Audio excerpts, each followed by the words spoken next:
What's up, investors? It's the Russian dude. Something important may be changing across several layers of the Russia-Ukraine war at the same time. And what makes today's briefing especially interesting is that these stories do not naturally point in the same direction, unless you step back and connect them. Because on the one side, Ukraine says Russia just suffered its deadliest day of 2026 so far, with 1,710 troop losses in a single day, 29 artillery systems, and 230 vehicles and few tanks taken out of action. While Kyiv also says Russian attempts to push on the Zaporizhia front line have run into very heavy resistance. On another side, a very unusual formation called the Siberian Battalion, made up of entirely Russian nationals and ethnic minorities from regions like Buryatia, Yakutia, and Tuva, are now part of the broader resistance of Russians fighting against the Kremlin from the Ukrainian side, including reported cross-border activities. And above all of that, a wider strategic layer is taking shape, because the Iran war is now distracting Washington, lifting global oil prices, straining air defense resources in the Gulf, and potentially giving Vladimir Putin exactly the kind of opening he has been waiting for ahead of the spring and summer campaigns. At the same time, the diplomatic track looks frozen and not frozen at the same time. The Kremlin, through Dmitry Peskov, says that the talks between Washington, Moscow and Kiev are on a situational pause. Yet Vladimir Zelensky says that pause should end, and that a Ukrainian negotiating team is already on its way to the United States for the weekend discussions. Meanwhile, Europe is trying to project steadiness, with Ursula von der Leyen saying that the European Union will deliver the promised 90 billion euros loan to Ukraine one way or another, even as Viktor Orban continues blocking it. And underneath all of this is the money question, because Russia is again showing that sanctions pressure does not automatically mean paralysis. There are more ship-to-ship transfers of Russian oil products, while France says it has detained another shadow fleet tanker in the Mediterranean, the vessel Dana, called Dana, which was allegedly sailing under the flag of Mozambique after departing from the Murmansk port. And finally, there is the domestic Russian story, which may sound separate, but, well, it's not. Russia's internet crackdown has intensified. More than 400 VPNs had reportedly been blocked in the most recent wave of censorship. Telegram has been slowed significantly since last month, and pressure is rising to push people into the state-backed Max messenger. So today's briefing is really about how battlefield pressure, diplomacy, sanctions, adaptation, energy flows, and internal Russian control, all of this starting to overlap. Let's talk about it one by one in today's video. Here's where things get interesting, because the first layer of the story is not simply that fighting continues, but that the cost of Russia's pressure may be rising at the exact moment Moscow wants to show confidence. According to Ukraine's General Staff, Russian forces suffered 1,710 troop losses on March 17th, along with 29 artillery systems and 230 vehicles and fuel tankers, which was described as Russia's deadliest day of the year so far, potentially of the entire war. Ukraine also said its unmanned systems force was responsible for 900 Russian troop losses in just a day and a half, after Russian forces tried to surge on Zaporizhia frontline. Whether one accepts every battlefield claim at face value or not, the significance is very easy to understand. Kyiv wants to show that Russia is not entering spring from a position of effortless momentum. The bigger question is what kind of battlefield dynamic produces numbers like that. Usually you see this when one side is trying to widen pressure or force breakthroughs in multiple places at once, and the defending side is just simply trying to turn that urgency into attrition. That matters because Russian planners are indeed preparing for a spring and summer campaign along a front line that runs more than 1,200 kilometers, or about 750 miles. And analysts believe Moscow has been building reserves while waiting for the terrain to dry. At the same time, Russian troops have stepped up artillery pressure and drone strikes to soften Ukrainian defenses before ground assaults.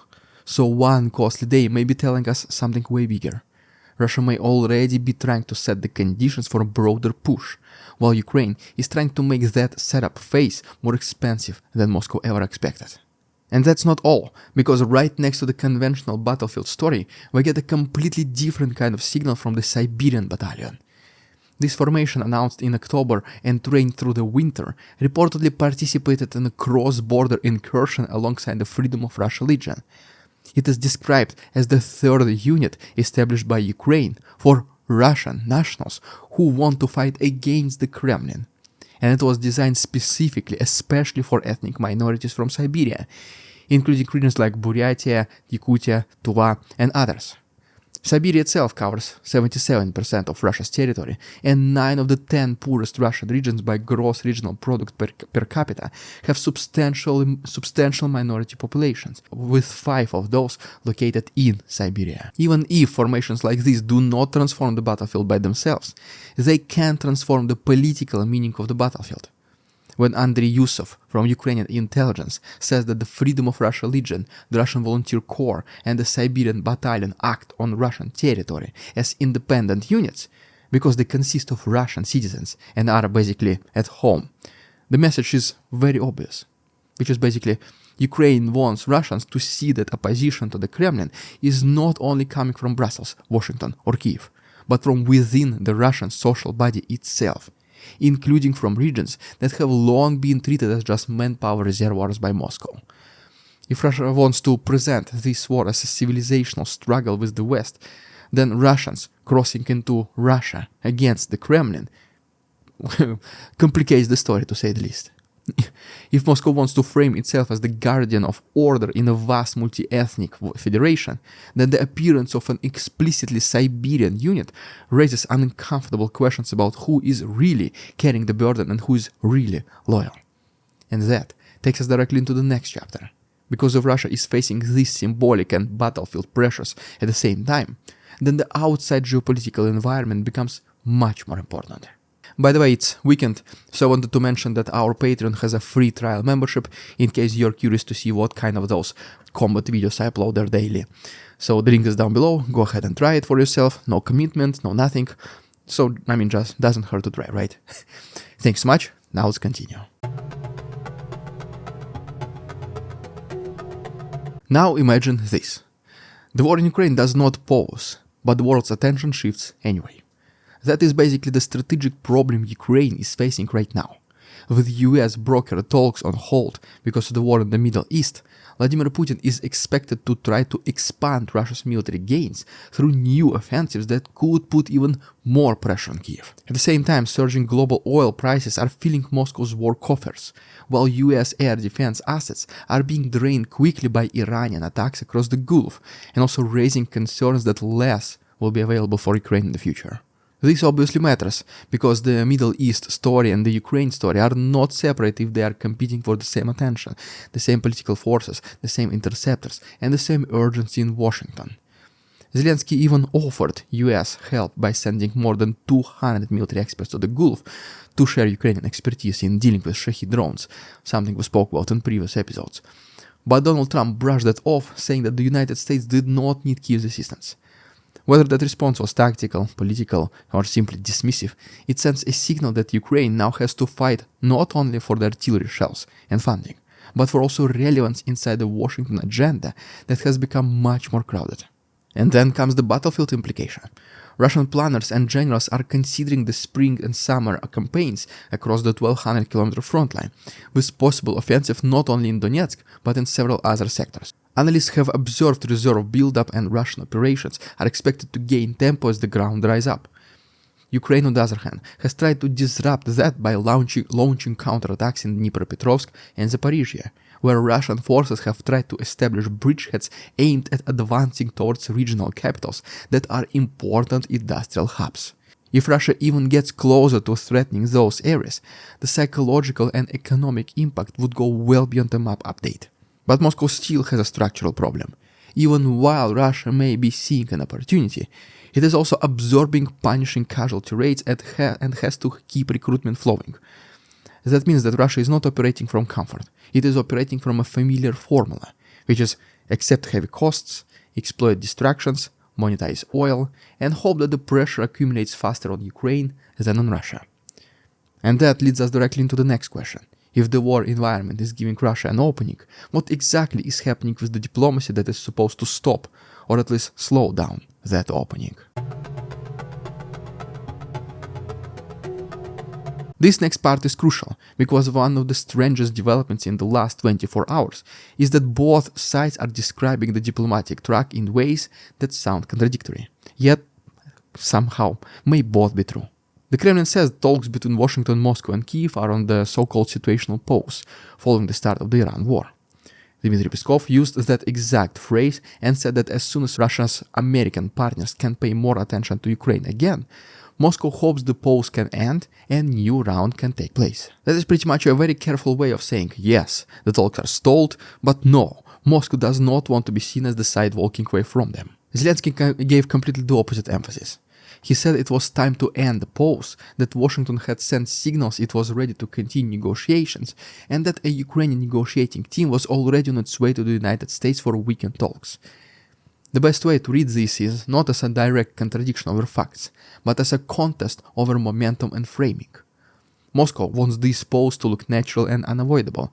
Kyiv wants to make it clear that it is not the side-delaying movement and that it remains engaged. There is also another layer here, because both Washington and Moscow also have domestic reasons to manage expectations. Trump had promised to end the Ukrainian war after returning to the White House, but has also said that efforts to resolve it have been one of his biggest disappointments. That suggests that the administration may be feeling the pressure of reality colliding with campaign-style certainty. The Kremlin sees it, Kyiv sees that, everyone pretty much at this point sees that. And when everyone sees that, every diplomatic signal starts doing just double duty, aimed not only at the foreign counterparts, but also at domestic audiences who want proof that their side is not being outplayed. So diplomacy right now is less a clean pathway to settlement, and more a parallel theater where each side tries to buy time, allocate blame, and influence the next phase of military positioning. That is why this so-called situational pause language matters so much. It is vague enough to preserve optionality, but specific enough to establish a narrative. Moscow can say it is ready whenever Washington refocuses. Kyiv can say it is already moving. Washington, on the other hand, can say the door remains always open. And that is exactly why the next chapter matters. Because if diplomacy is floating in uncertainty, the harder realities underneath it are steel, energy, money, and sanctions. They just do not go anywhere. Let's dig a little bit deeper because there is more to it. Russia has increased oil product exports via ship-to-ship transfers after Western sanctions and harsh winter weather created a shortage of suitable tankers for Russian ports. These transfers let Russia use scarce ice-class tankers more efficiently. They carry products out of Russian ports, then hand cargoes off in places like the Mediterranean and Atlantic, and then other vessels continue the trip towards Asia. Severe frost in early 26 tightened ice navigation rules in the Baltic, and from mid-February non-ice class tankers were barred from Russia's Baltic ports, while Ice 1 and Ice 2 vessels needed this icebreaker support. That might sound technical, but well, it tells us one single important very thing. Russia's energy trade is under pressure, yet it is still adapting through logistics rather than surrendering volume. 2 tankers loaded up to approximately 240,000 of naphtha in Ust-Luga in January, then carried out ship-to-ship operations at Port Said, Anchorage, and off Tonga before delivering feedstock to Singapore. In February, traders began using ship-to-ship transfers near Al Hoceima in northern Morocco, and operations involving naphtha and fuel oil loaded at Russian ports exceeded 200,000 tons at Al Hoceima and Port Said that month. That means the sanctions story right now is not that Russia found a clean solution. It is that Russia is using a patchwork of workaround routes, scarce vessels, and flexible transfer points to keep revenue moving.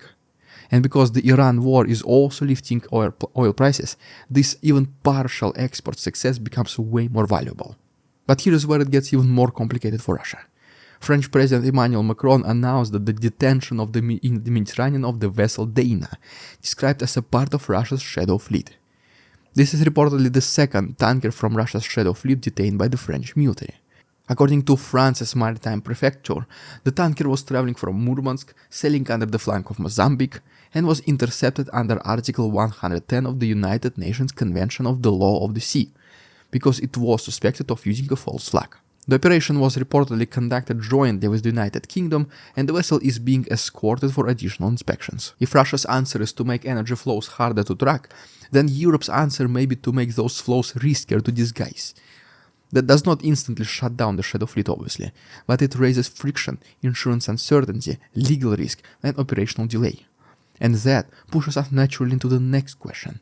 If Russia is still finding ways to move revenue, and Europe is still trying to disrupt those ways, then can Europe at least keep its own promise to finance Ukraine at the scale required?